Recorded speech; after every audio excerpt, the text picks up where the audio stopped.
Alright students, this is Mr. Gianelli and I'm here to tell you about Flash and how to do some animation. So before we can get to the animation phase, we really just have to be able to create a character in Flash. It's similar to Illustrator, but it's different enough that you're going to find yourself a little frustrated at times. So I'm going to try to walk you through this. I'm going to start off with the just kind of telling you a little bit about let me start over with a new document. Go to File, New. And this thing should pop up. Just click on Action Script 3.0, and I'll close this guy out. And this is what I made earlier. Close this one out.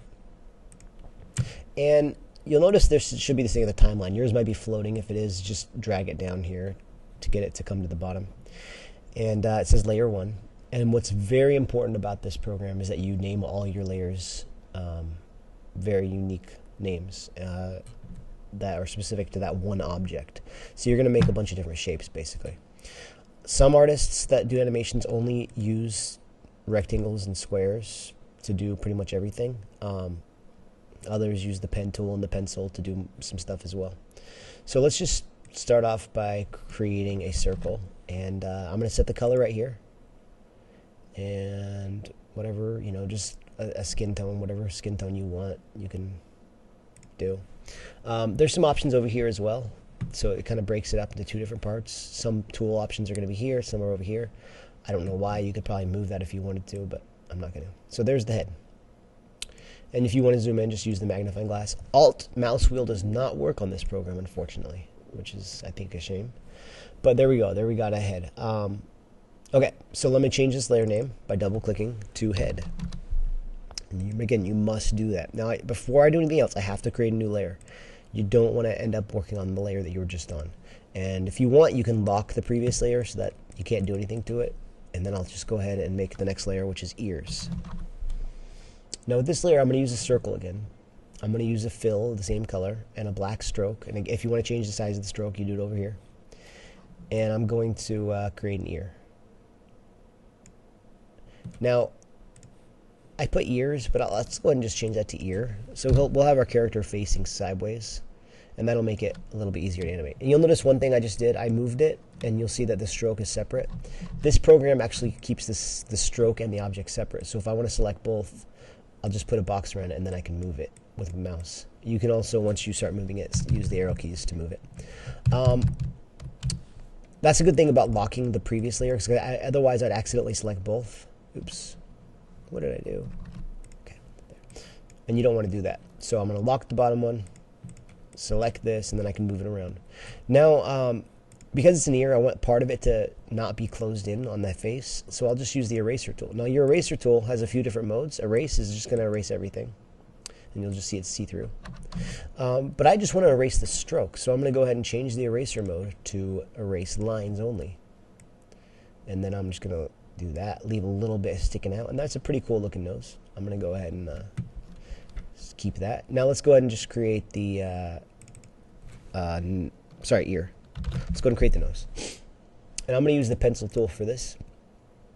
And when I first did my pencil tool, it went like this, and everything was all bumpy. And that's because I had it set here to straighten. I want to change it to smooth. And if you want to change it the amount of smoothing, you can adjust that right here, like 50, 85, whatever. So I'm just going to start off by doing this and that. That's a fine nose. And you'll notice it's a little bit on the right-hand side because I want the character to look like he's walking that direction. So I select it all.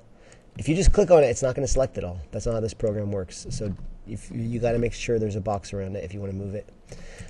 And I locked all the other layers. So I'm going to lock that layer, make a new one. I'm just going to show you a couple more before you can kind of be turned loose. I'm going to make an eye layer, and I'll just use this tool, the circle, because this is a cartoon. We're just keeping it simple. And oh, I made a mistake. I forgot to fill it white. So let's do that. Okay. And there we go. And I got to select it by putting a box around it, because remember, if I just do this, it's only going to take, it does that kind of stuff. So I put a box around it, select it, stick it right there, and I'll duplicate it with the Alt key, just by holding down the Alt key. And there we go. We got two. Let me zoom in now. And let's do eyeballs. Now, why would we want to separate the eyes from the eyeball layer? Well, because it's an animation. A lot of times you're going to want to move the eyeballs so to show the character looking around, etc. So I'm going to use the oval tool. I don't want a stroke. I want a black fill. Using shift, I'll keep it a perfect circle. Now, if you wanted to make the eye a little bit more complex, we could go ahead and do that. Let's go ahead and, I'll make an eye that's, I don't know, let's give him green eyes. Oops, so get the circle tool out, do it like that, and then I'll just go in with a black circle on top of it. Again, hold down shift to make sure it's proportional.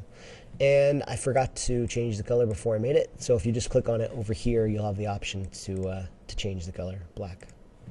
And there it is. And I'll just stick this, I want to make this one smaller. So again, I have to scale it over here.